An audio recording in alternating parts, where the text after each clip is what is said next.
Hey guys, tonight we are stepping into an ancient world shaped by sand and stone, by long shadows cast under an Egyptian sun, and by the quiet suffering of a people who believed they had been forgotten.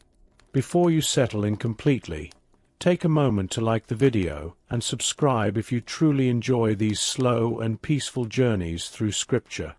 And as always, let me know in the comments where you are listening from and what time it is for you right now. It is always moving to see how far these stories travel and how many quiet places they reach. The years passed quietly, marked not by freedom but by repetition. Morning came with commands shouted in a language that was not their own, and night arrived with bodies too tired to resist sleep. The Israelites lived in the land of Egypt as a people tolerated for their usefulness but feared for their numbers.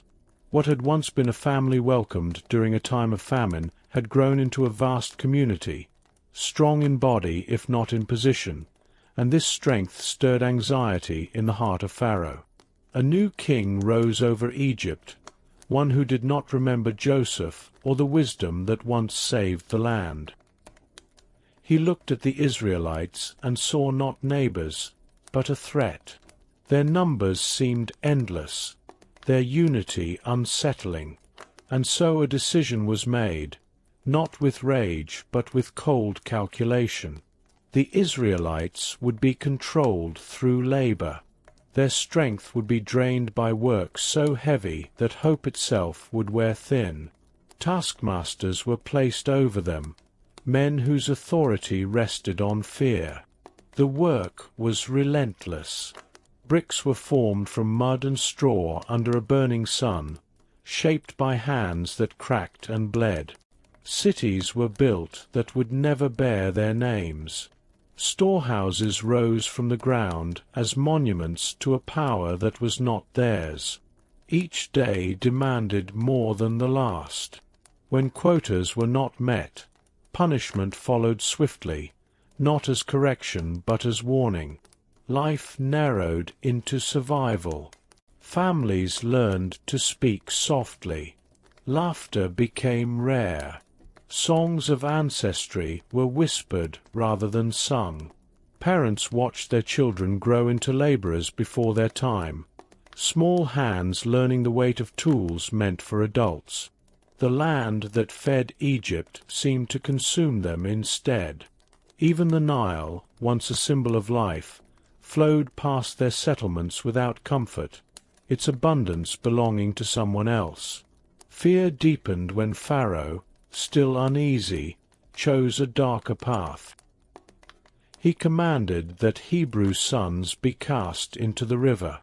It was a quiet decree, not announced in public squares, but carried out through midwives and soldiers. Life itself became fragile.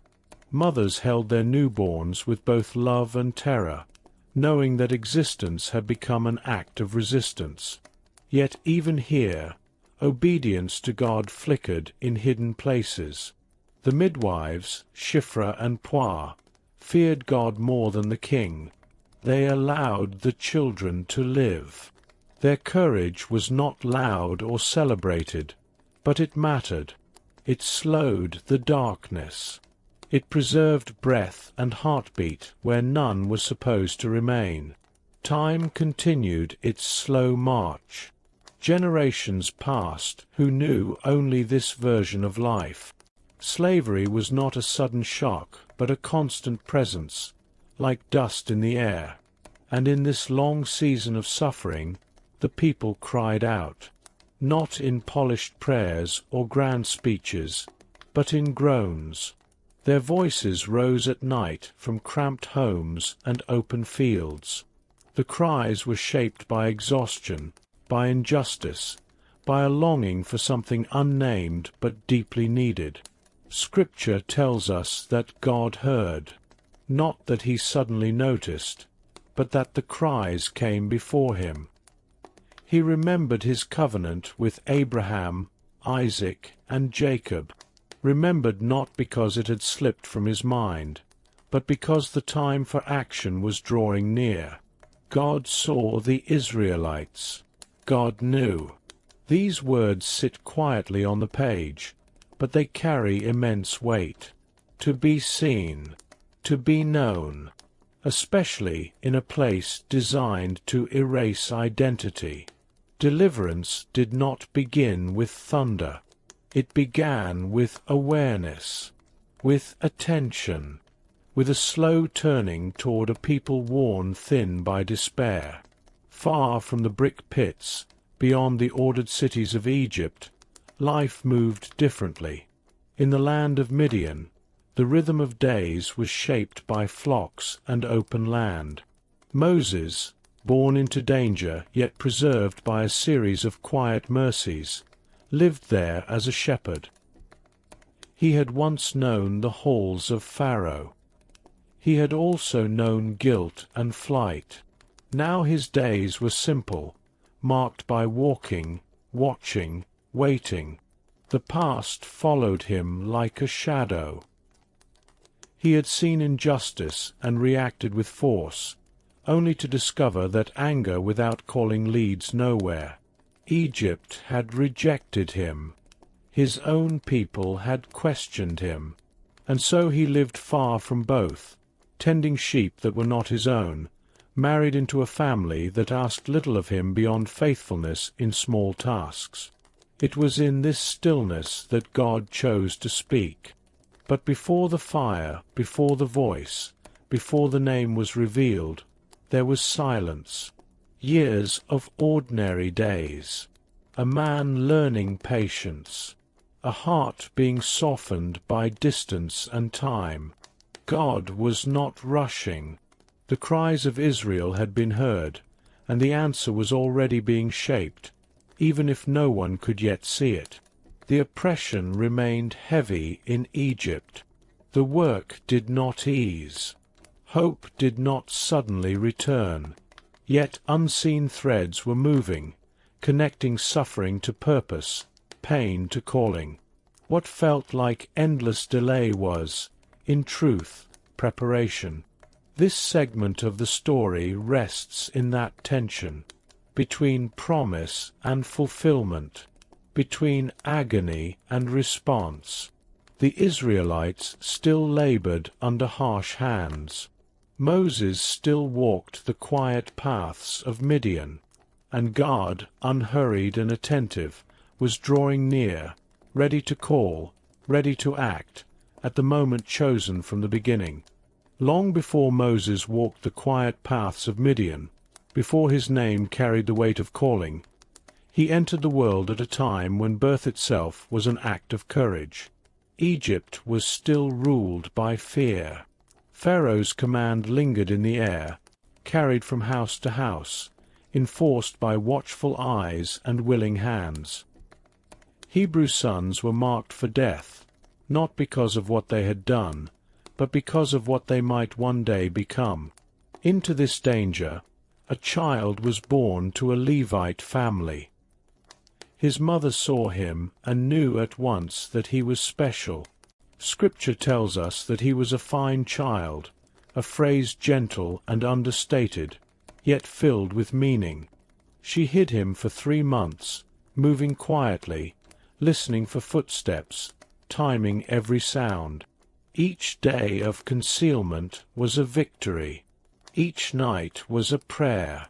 But hiding cannot last forever. As the child grew, the risk grew with him.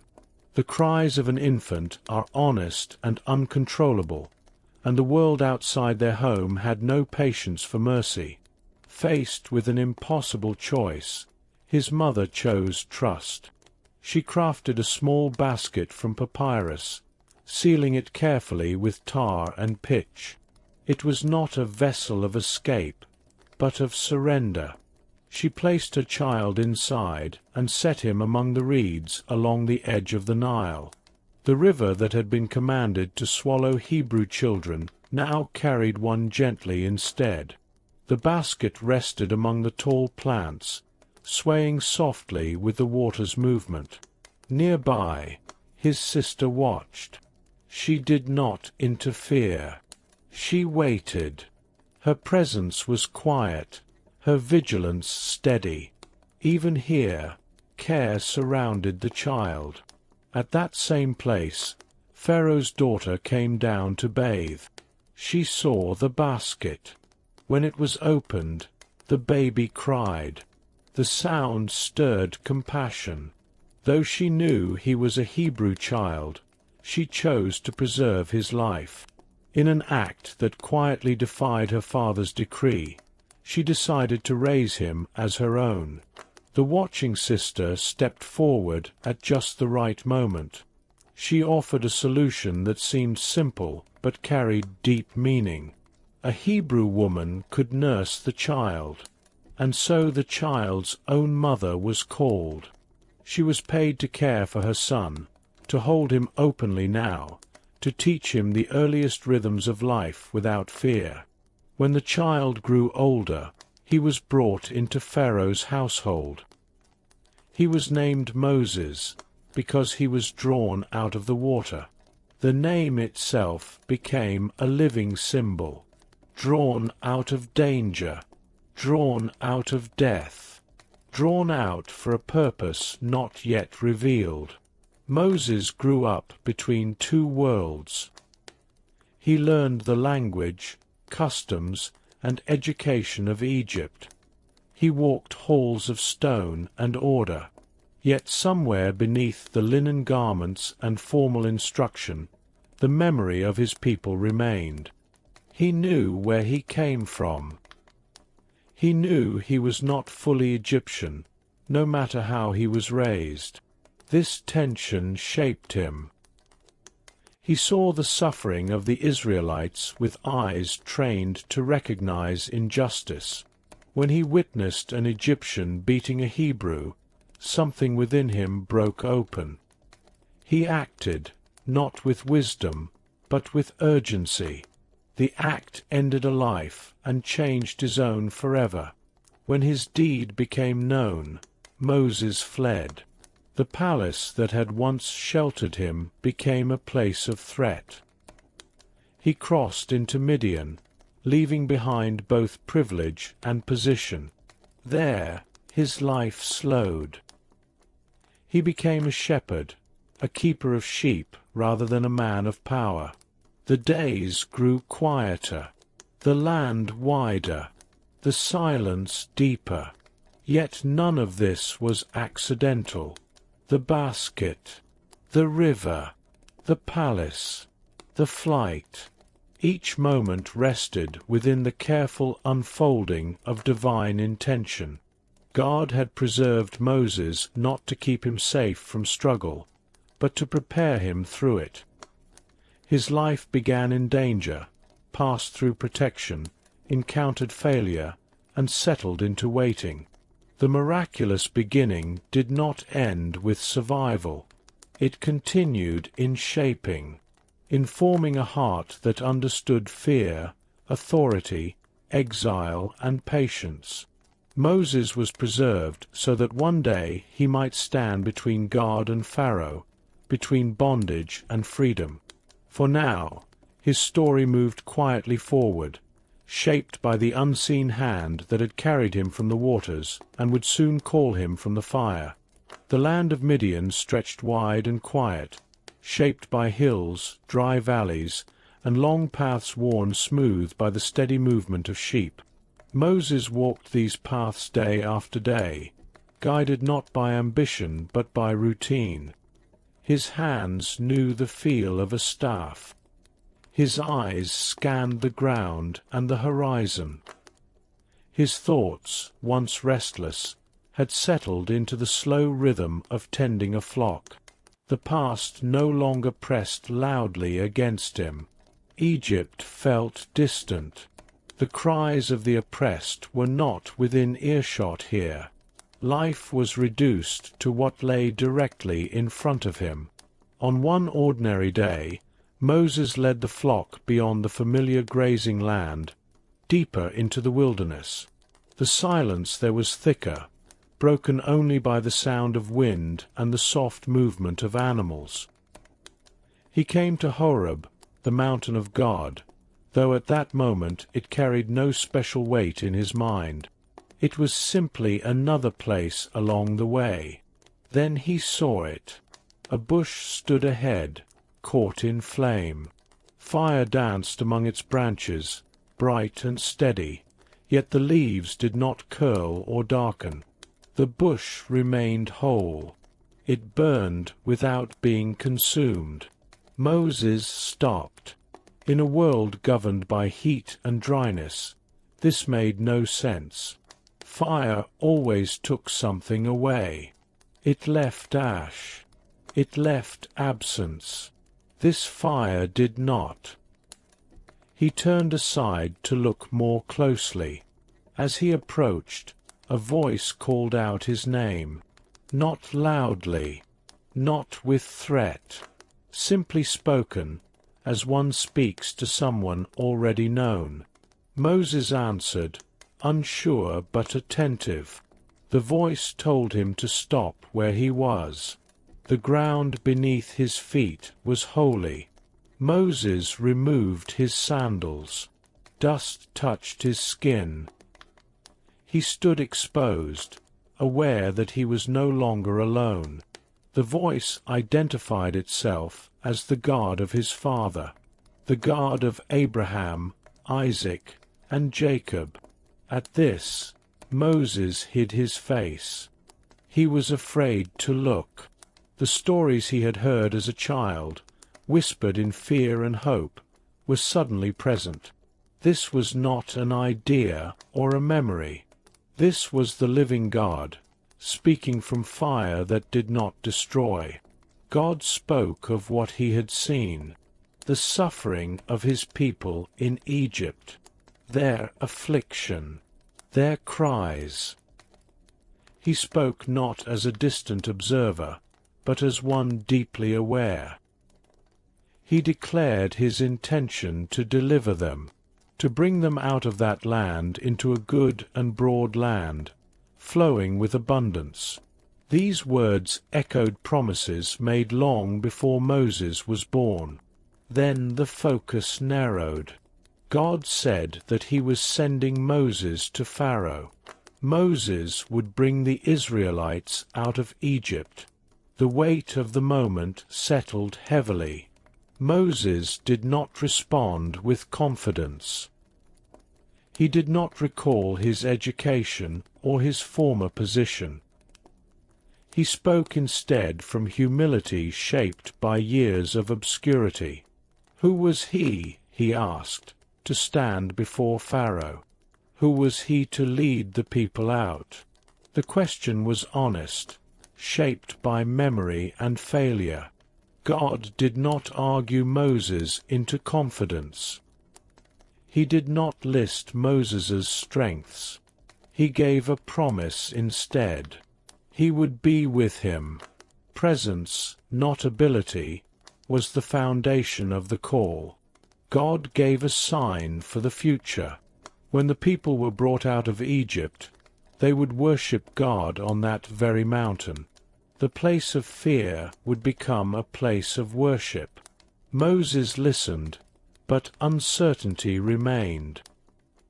He asked what he should say if the Israelites questioned him. What name should he give? God answered with words unlike any spoken before. He revealed his name. I am who I am. He told Moses to say that I am had sent him, a name that spoke of existence without beginning or end, a name that did not depend on circumstance or approval. God explained what would happen. The elders of Israel would listen. Pharaoh would resist. Signs and wonders would follow. Egypt would be struck with acts of power, and only then would the king let the people go. God spoke with calm certainty, as one describing events already known. Still, Moses hesitated. He feared disbelief. He feared rejection. God responded with patience, giving signs to confirm the call. Moses' staff became a serpent and then returned to wood. His hand became diseased and then whole again. Water from the Nile would become blood. These were not tricks, but demonstrations that the power behind the message was real. Even then, Moses struggled. He spoke of his speech, slow and uncertain. He did not see himself as a speaker or leader. God answered plainly. He was the one who formed the mouth. He could give words when needed. He would be present in every step. Moses finally asked for someone else to be sent. The request revealed the depth of his fear. God's anger burned, not to destroy, but to correct. He appointed Aaron, Moses' brother, to speak alongside him. Moses would speak to Aaron. Aaron would speak to the people. God would still be with them both. The fire continued to burn. The bush remained whole. The moment was heavy, sacred, irreversible. Moses had come as a shepherd and was leaving as something else entirely. He had not sought this call. He had not prepared for it. Yet it rested firmly upon him. God gave final instructions. Moses would return to Egypt. The resistance would be great. Pharaoh's heart would be hardened. But the outcome was certain. God's power would prevail. When the encounter ended, the wilderness returned to stillness. The flock waited. The mountain stood unchanged. But Moses was no longer the same. The quiet years had prepared him for this moment. The fire had spoken. The name had been revealed. And the path ahead, though filled with fear and challenge, was now illuminated by the promise of divine presence and power. Moses returned to Egypt carrying no weapon and no army, only a message and the weight of a calling he had not chosen for himself. Aaron stood beside him, his voice ready where Moses' words felt slow. Together they entered a world Moses once knew well. Stone walls, order, authority that expected obedience without question. Pharaoh sat secure in power that had never been challenged in his lifetime. They spoke plainly. The God of Israel had spoken. The people were to be released so they could worship him. Pharaoh listened, not with curiosity, but with offense. He did not recognize this God. He did not see why the labor force that built his cities should be allowed to leave. His answer was swift and dismissive. No, the refusal was not passive. Pharaoh tightened control. Work was increased. Straw was taken away, yet the demand for bricks remained the same. The people suffered further, and their frustration turned toward Moses. The one sent to deliver them seemed to have only made their burden heavier. Moses brought his anguish to God, questioning why things had grown worse rather than better. God responded not with apology, but with assurance. Pharaoh's resistance was known. Power would be shown, not gradually to persuade, but unmistakably to reveal who truly ruled over land, river, sky, and life itself. Moses and Aaron returned to Pharaoh. Aaron cast down his staff, and it became a serpent. Egyptian magicians replicated the sign through their own practices, yet Aaron's staff consumed theirs. The warning was clear, though Pharaoh's heart remained firm. The first signs were not enough. Then the Nile was struck. The river that defined Egypt's life turned to blood. Fish died.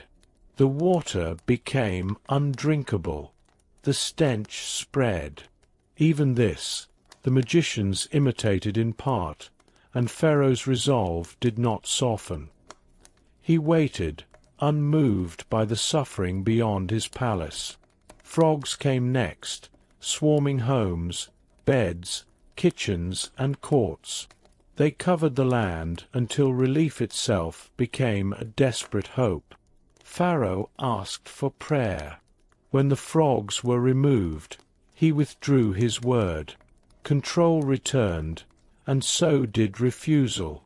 Gnats rose from the dust, filling the air and settling on skin and animals. This time the magicians failed. They acknowledged the finger of God. Pharaoh did not listen. His authority, once unquestioned, began to strain under pressure he could not command away. Flies followed, dense and destructive. A clear separation appeared. The land of Goshen, where the Israelites lived, was untouched.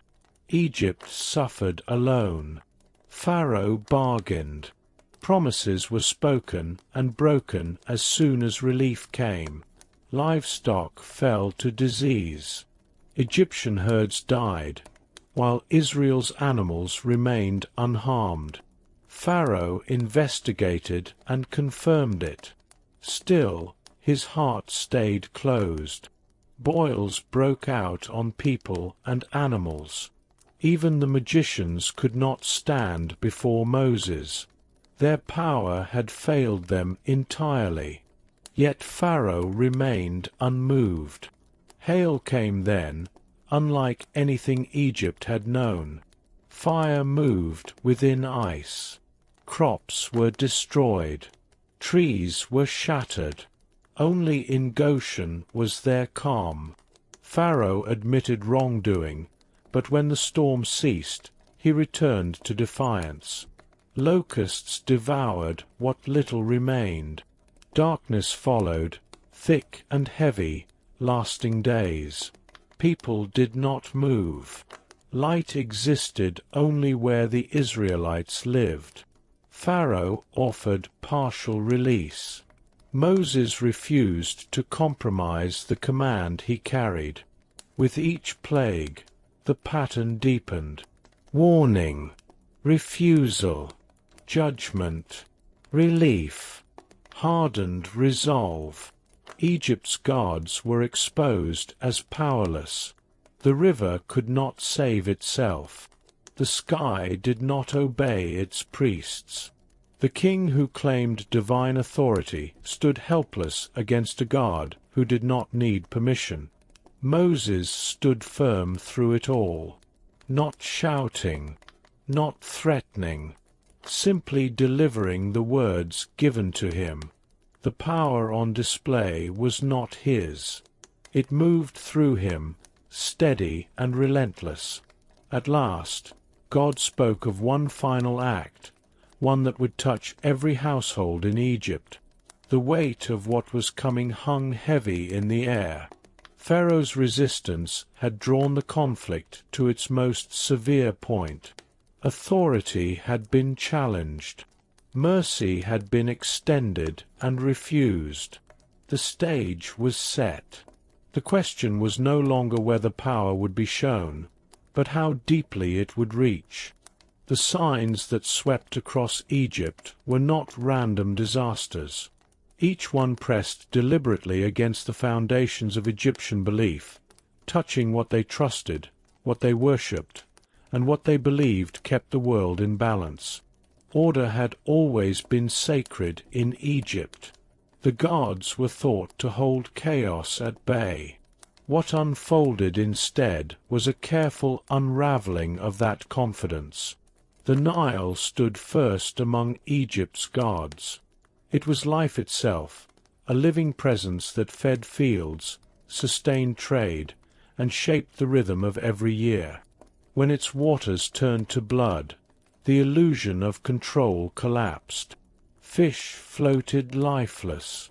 Wells were fouled. Priests who honored the river found themselves powerless to restore it. What had always given life now carried death, and the people felt the ground shift beneath their certainty. When frogs emerged, they were not a symbol of fertility or blessing as they once had been. They invaded every private space, overwhelming homes and temples alike. The goddess associated with birth and renewal could not restrain them. Sacred images were trampled by creatures that refused to stay within symbolic meaning. Relief came only when Moses prayed, and the land was left piled with decay. Dust itself rose against the people. Gnats swarmed from the ground, covering skin and animals. The priests who prided themselves on ritual purity could no longer perform their duties. Their own practices rendered them unclean. They admitted what Pharaoh would not. This power did not come from human skill or secret knowledge. It came from God. Flies filled the air next, thick and relentless. They damaged homes and fields, bringing decay with them. Once again, a clear boundary appeared. The land of the Israelites remained untouched. The separation was unmistakable. The God of Israel was not one among many. He distinguished his people openly. When disease struck the livestock, Egypt's wealth weakened overnight. Cattle, horses, and flocks fell where they stood. These animals were tied to status, to economy, and to worship. The gods believed to protect them were silent. The Israelites' animals remained healthy. Pharaoh saw the difference and still resisted. Boils followed, painful and visible. Bodies bore the marks of suffering. Even the magicians who once stood confidently before Pharaoh could no longer appear. Their skin betrayed their weakness. Their knowledge failed them. Their gods offered no relief. Then the sky itself turned hostile. Hail fell with destructive force, mixed with fire that moved through the storm. Crops were destroyed. Trees shattered. The God of the air could not shield the land. Yet those who listened to the warning and sheltered their servants and animals were spared. Mercy still reached out, even as judgment advanced. When the storm lifted, Pharaoh's words softened, but his heart did not. The pattern repeated. Relief came. Resistance returned. Locusts arrived next, carried by the wind. They consumed what little remained. Fields stripped bare. Hunger pressed close. The God associated with harvest and provision failed completely. Pharaoh's officials pleaded with him. The pressure was no longer distant. It was immediate and personal. Darkness followed, deep and heavy. It covered the land for days. People did not rise from their places. The sun god, revered above all others, offered no light. Yet among the Israelites, light remained, not earned, simply given. With each sign, Pharaoh's authority weakened. The gods of Egypt were exposed not through argument, but through absence. They did nothing. The God of Israel acted consistently and precisely. Moses spoke each warning calmly. He did not exaggerate. He did not threaten beyond what was said. Each plague arrived exactly as spoken. The reliability of the word itself became part of the judgment. Pharaoh was no longer deciding between Moses and himself. He was confronting the reality that his power had limits. The pressure intensified not only on the land, but on Pharaoh's identity. He was believed to stand between the gods and the people. He was meant to maintain harmony. Instead, chaos followed his refusal. Each choice carried consequence that spread beyond the palace walls. The people of Egypt felt it. Servants whispered. Officials reasoned. Families suffered. The question lingered everywhere, though few dared speak it aloud. How long could this continue?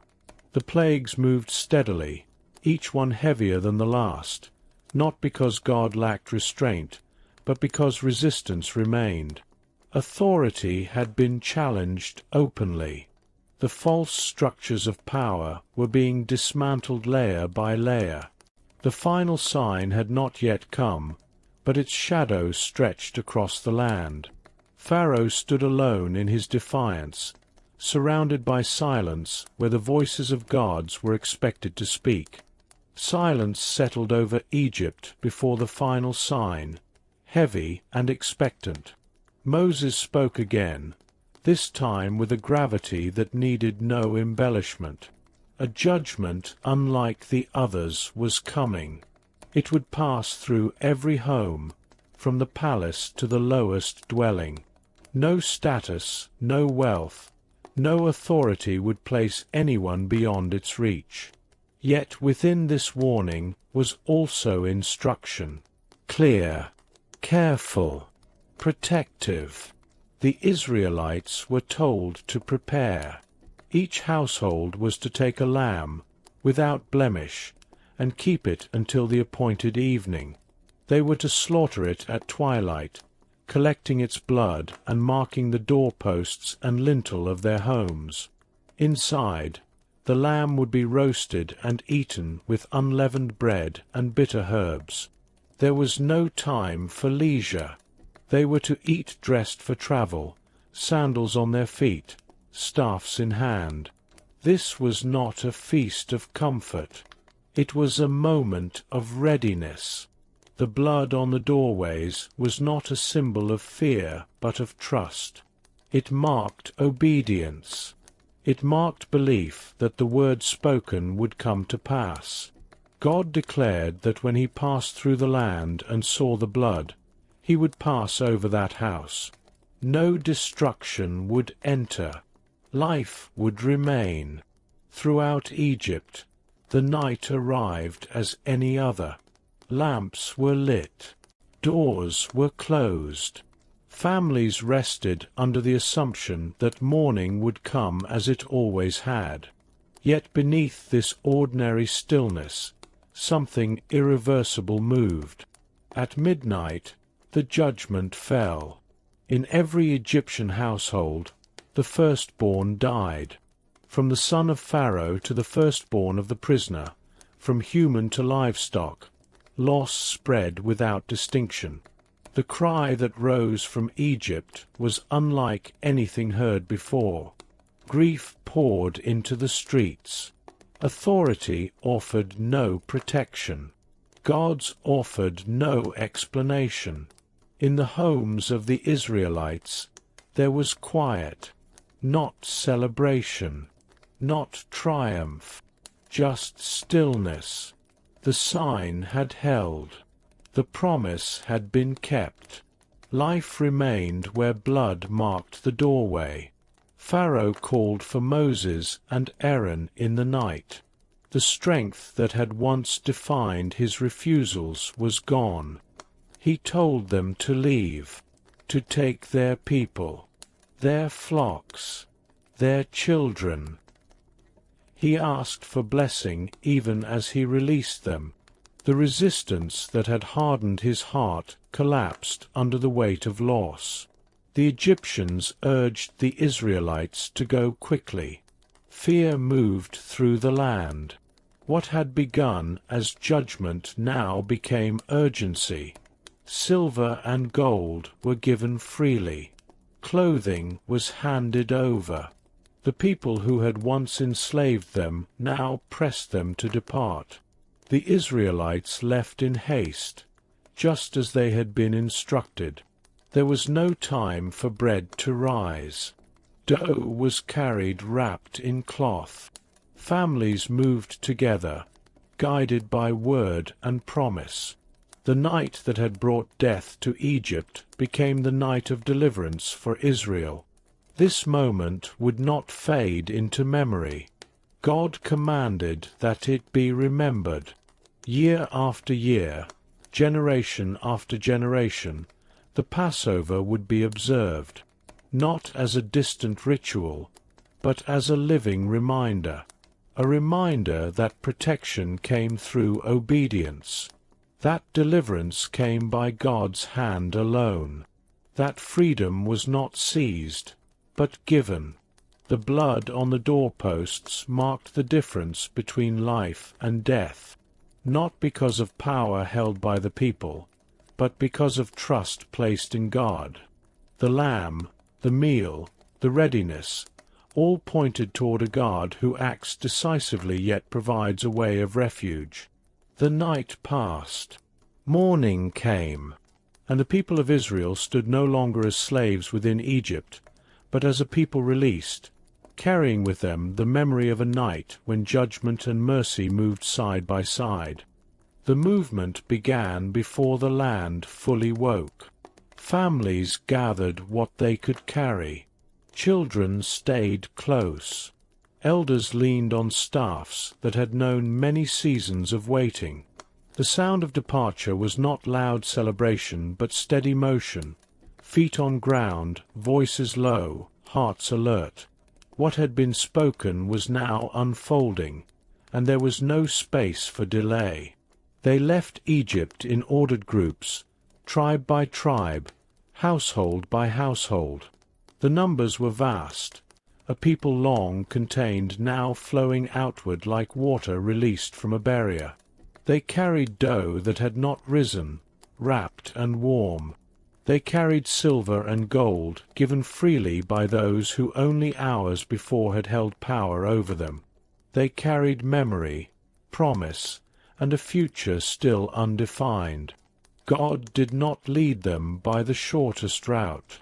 The way of the Philistines, though direct, held the threat of war.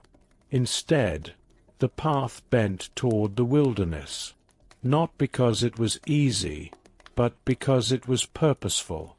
The people were not yet shaped for battle. They were learning to walk free before learning to fight. As they moved, something appeared before them. A pillar of cloud rose ahead, visible and unmistakable. It did not drift aimlessly. It stood with intention, guiding their steps through unfamiliar land. During the day, it shielded them from the harsh sun, a sign of presence that did not need explanation. At night, the cloud became fire, casting warm light across the camp, pushing back darkness and fear. This was not a symbol meant to be interpreted. It was guidance meant to be followed.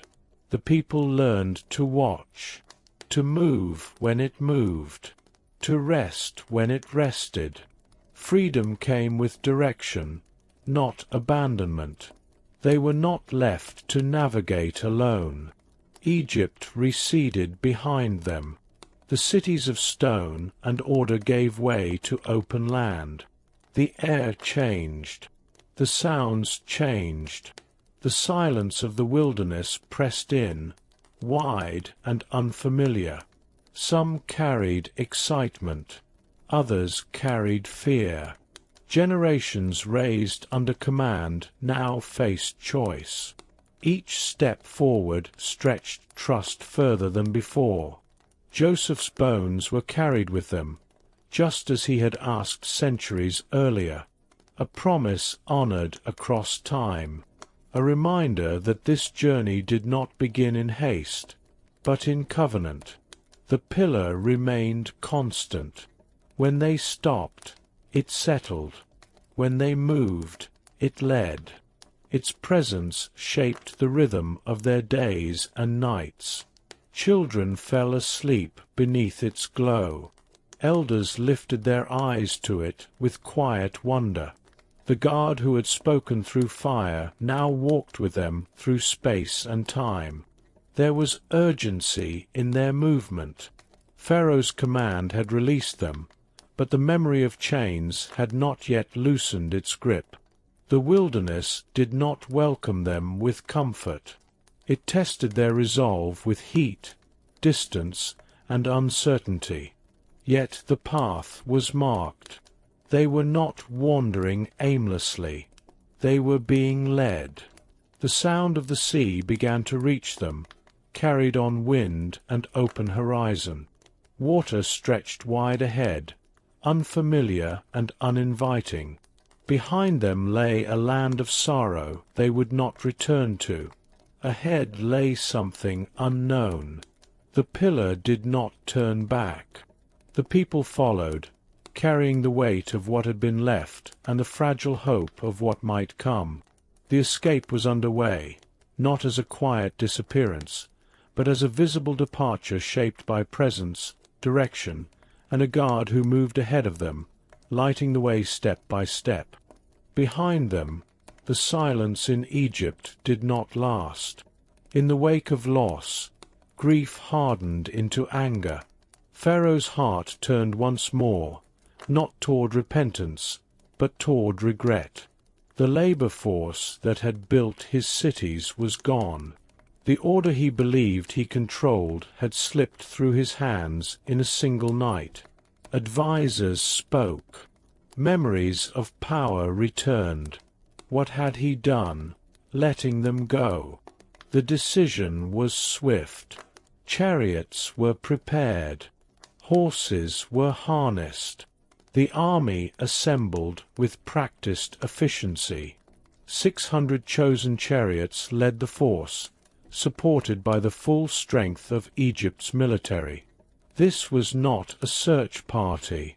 It was a declaration. Egypt would reclaim what it believed belonged to it. The Israelites continued forward, unaware at first of what stirred behind them. The pillar still guided their steps. The wilderness stretched wide. The sea lay ahead, its surface calm and unyielding. Camps were made near the shore, the water reflecting the sky in long bands of light and shadow. Then the sound reached them. Dust rose on the horizon. The low thunder of movement carried across the land. Shapes appeared where none should have been. Chariots, horses, armor catching the light. Panic spread quickly. The memory of chains surged back into the present. The distance they had traveled suddenly felt small. The sea blocked their path. Egypt closed in behind them. Fear took hold of the camp. Voices rose, not in prayer, but in accusation. Why had they been brought here? Had there been no graves in Egypt? Had freedom been worth this moment of terror? The confidence born from deliverance gave way to the old instincts of survival shaped by years of oppression. Moses stood among them, the weight of leadership pressing heavily. He did not dismiss their fear. He answered it. He told them not to be afraid, to stand firm, to watch what God would do. The enemy they saw now would not remain. Deliverance was not finished. Behind them, Pharaoh's army drew closer. The confidence of pursuit filled their ranks. This land, this people, this moment, all seemed within reach. The sea offered no escape. The wilderness gave no cover. By every visible measure, the situation favored Egypt. Then the pillar moved. The presence that had gone before the Israelites shifted position, standing between the camp and the approaching army. Darkness fell on one side. Light remained on the other. Through the night, the two camps remained separated. Fear did not vanish, but the threat was held at bay by a force no weapon could challenge. The night stretched long. Wind began to move across the water, steady and strong. The surface of the sea responded, though no path was yet visible. The people waited, caught between terror and trust, between memory and promise. Pharaoh pressed forward until he could not. His army waited on the edge of what they could not cross. The God who had dismantled Egypt's gods now stood openly between ruler and slaves. The sense of doom that had rushed through the camp slowed into something else. Not certainty, not peace, but awareness.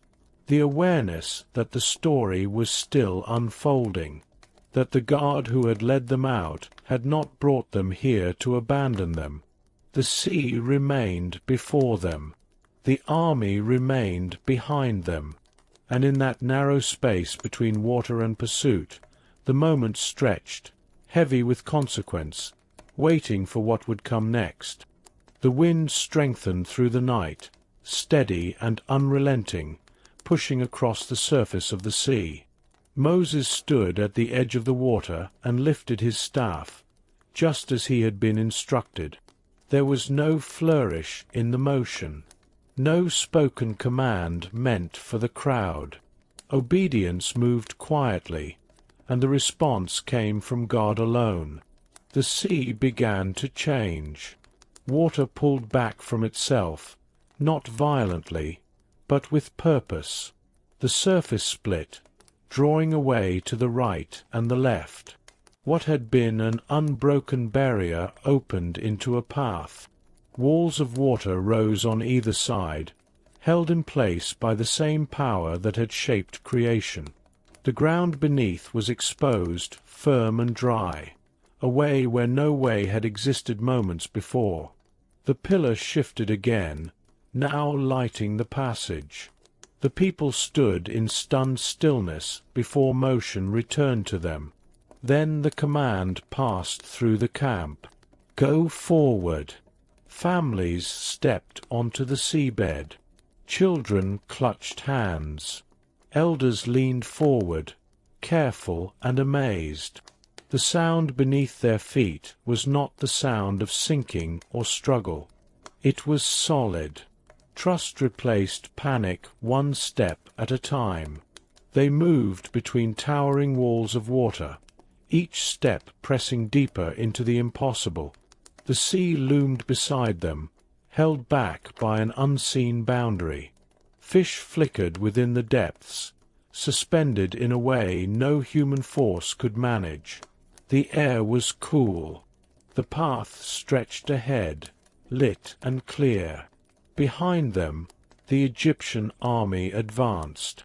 Seeing the path open, Pharaoh's forces pursued. Chariots rolled forward.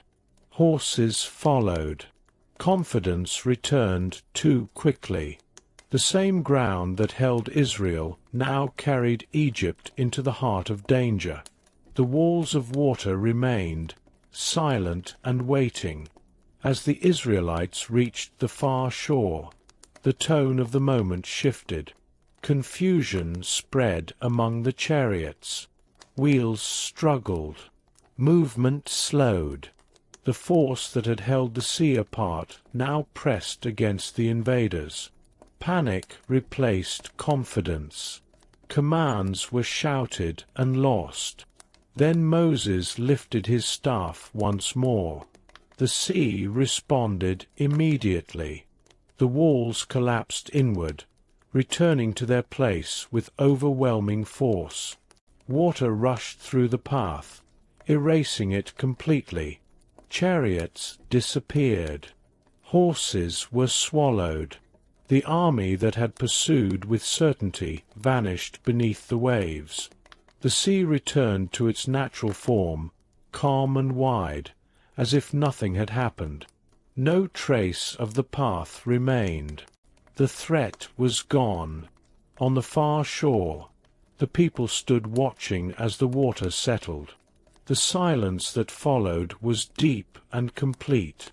The power that had oppressed them for generations had ended in a single moment. Not through battle, not through strength, but through obedience and divine intervention. The people looked back and saw the remains of what had chased them. Fear gave way to awe. The weight they had carried for so long lifted.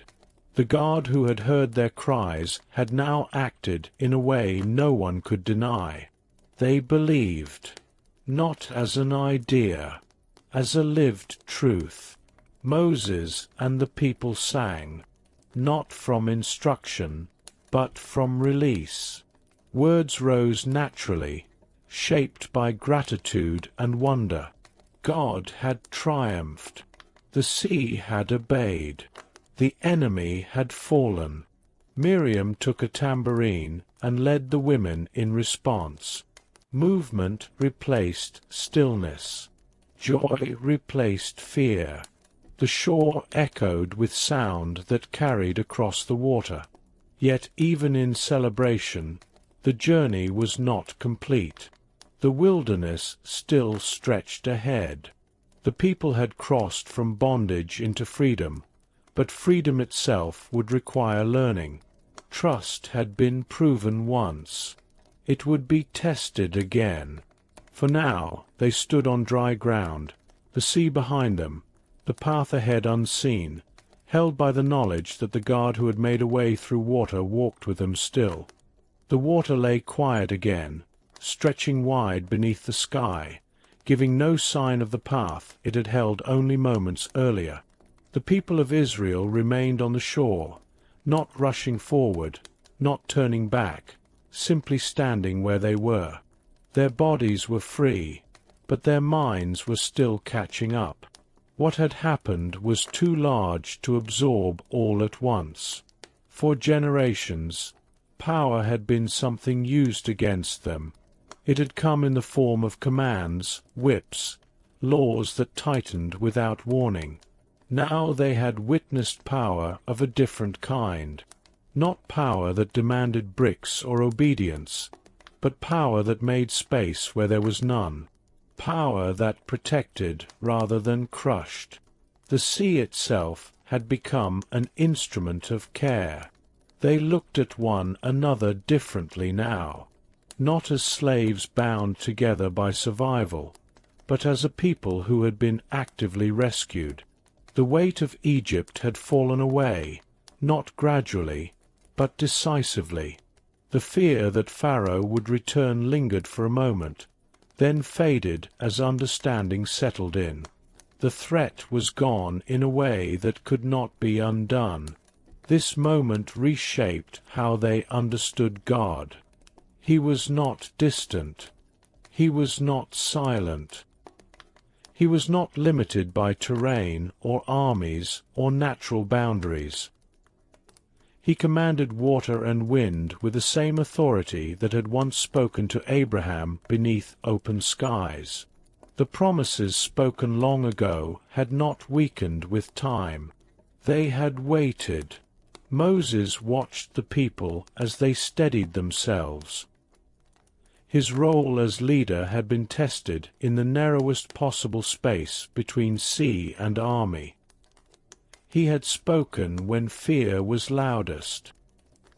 He had acted when obedience seemed unreasonable. Now he stood among them not as a man who had created deliverance, but as one who had witnessed it alongside everyone else. The song that rose from the camp lingered even after the voices quieted. It did not erase memory. It reframed it. Egypt would always be part of their story, but it would no longer define the ending. The sea had drawn a line that could not be crossed again. Children who had walked through the waters would remember this day without fully understanding it. They would grow up hearing the story told again and again, not embellished, not softened, told as it happened. Told as proof that obedience mattered and that protection was real. The people did not yet know how long the journey would be. They did not know the shape of the wilderness ahead. But they knew something essential now. When the way was blocked, God could open it. When the threat was overwhelming, God could hold it back. When fear rose without warning, God could stand between them and what pursued them. The Red Sea was not just an escape route. It was a declaration. It announced that the old authority no longer applied. Pharaoh's reach ended at the water. Egypt's claim dissolved beneath the waves. The people who had crossed were no longer under the power of a king who enslaved them. They belonged to the God who delivered them. The shoreline became a place of transition. Behind them lay the waters that had closed. Ahead of them stretched land that had not yet been walked. Freedom did not come with immediate clarity.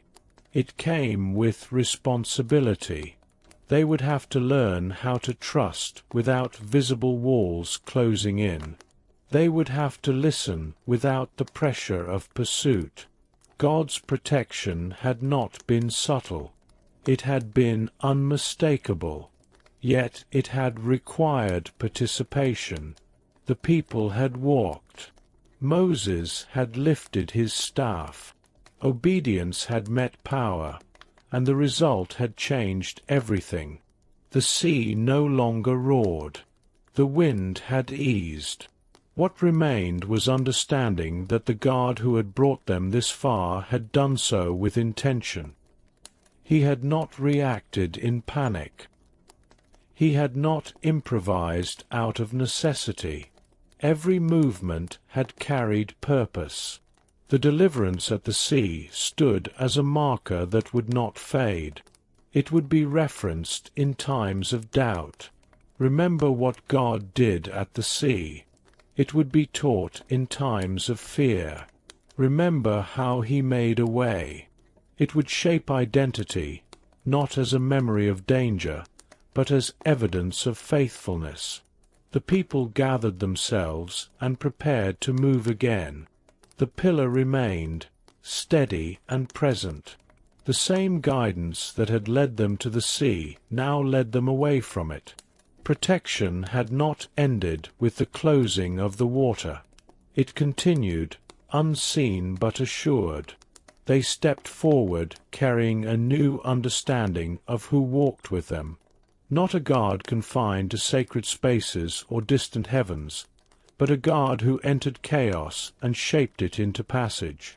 The sea had been the climax of deliverance, but its meaning would unfold over a lifetime.